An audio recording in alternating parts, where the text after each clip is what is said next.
చంద్రబాబు నాయుడే బాగా చేస్తున్నాడు. ఎందుకు అప్పుడు జగన్ చేశాడు ఏం చేశాడు? ఏం చేశాడు? మాకే మాకేం ఉపయోగపడలేదు. రైతులకు ఎవరికి ఉపయోగం మాకు ఉపయోగం ఏం పడలేదు. ఆయన దోసుకుంటాం, ఆయన తింటమే సరిపోయింది.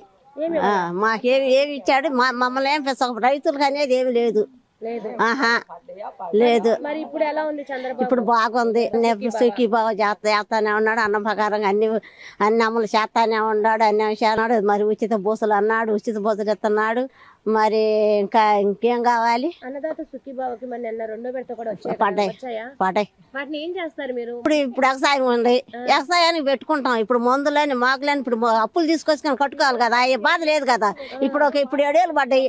ఆ 7 ఏళ్ళకి మందులు కొట్లో బంగారులాగా మందులు తెచ్చుకొని అప్పు లేకుండా తెచ్చుకొని పొలాలకు వేసుకున్నాం, పెట్టుబడులు పెట్టుకుంటాం. వ్యక్తుల దగ్గర అప్పు చేసేవాళ్ళు ఎంత మంగళసూత్రాలతో సహా మంగళసూత్రాలు పెట్టి అప్పులు తెచ్చుకొని పెట్టుకున్నాం, తాకట్లు పెట్టుకొని. ఆ బాధ లేకుండా పోయింది బాబు గారు వచ్చినాక. అస్సలకి ఎంత ఆడవాళ్ళని అసలు మహిళల్ని నడిపించింది ఆయన. చంద్రబాబు నాయుడు డ్వాక్రాలు పెట్టిన కాంచి ఆడవాళ్ళం ప్రతి ఒక్క మహిళలను బయటికి పోయి నేర్చుకుంటాం, ప్రతి ఒక్కటి తెలుసుకుంటాము.